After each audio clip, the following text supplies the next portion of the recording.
Welcome, guys. I'm going to be reading at the end if you guys want to join in. That'd be great.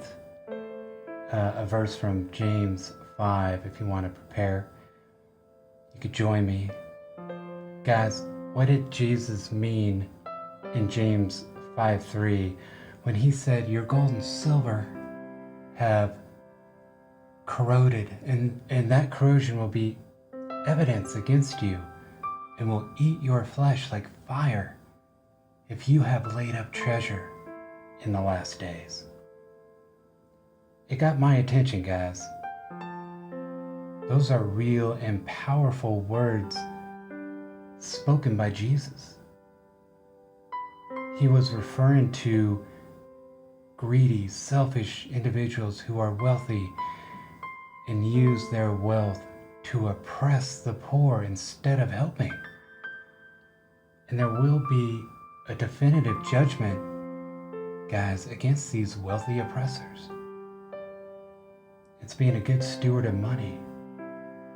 Their misuse of their gold and silver will testify against themselves. And he is looking ahead on the day of judgment, God's judgment against these stingy hoarders. Instead of using their stockpiles of gold and silver, precious metals, to help the poor, they just stored up the money until it began to actually waste away. When God rules against these individuals, their own flesh will be eaten away by fire in the same way the corrosion has eaten away their gold and silver. There will be no grace from God for these unrepentant oppressors, guys. They will be condemned for their greed and selfishness. They are guilty of laying up earthly treasures for who? Themselves in the last days, instead of spending it to help those who needed it, those in need. Jesus also said, "Do not lay up yourselves treasures on earth where moth and rust destroy, and where thieves break in and steal. But lay up for yourselves treasures in heaven, where neither moth nor rust destroys, and where thieves do not break in and steal," guys. For where your treasure is, there your heart will be also. Jesus is telling us there's so many of us that focus solely on what things they can accumulate. A lot of the times, guys, just to impress their fellow man, other people.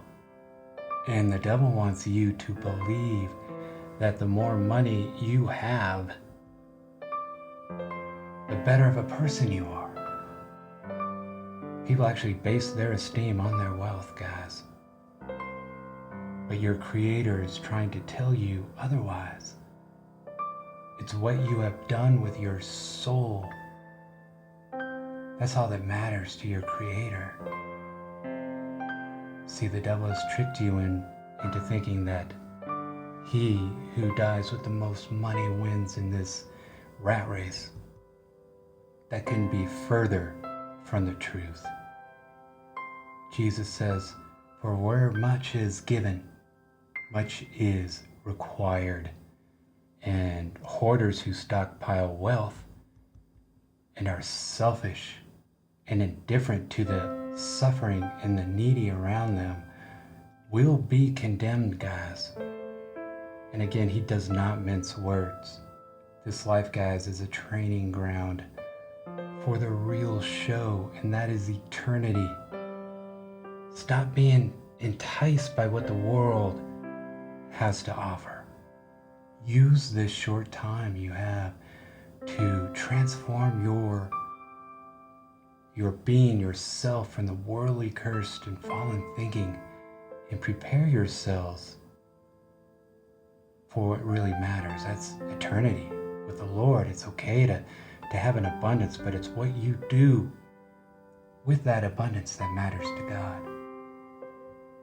That's why Jesus said, it is easier for a camel to go through the eye of a needle than for a rich man to make it to heaven. Because of that same principle, these worldly, hoarding, worldly principles of the world. God at the end, guys, examines your heart. He doesn't measure your money. He measures the fruit out of faith that you have produced, not what you have accumulated out of greed. All right, guys, grab your Bibles, James 5.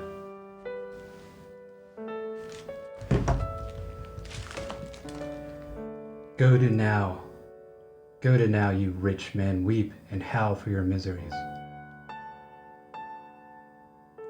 That shall come upon you. Your riches are corrupted, and your garments are moth-eaten. Your gold and silver is cankered, and the rest of them shall be a witness against you, and shall eat your flesh as it were fire.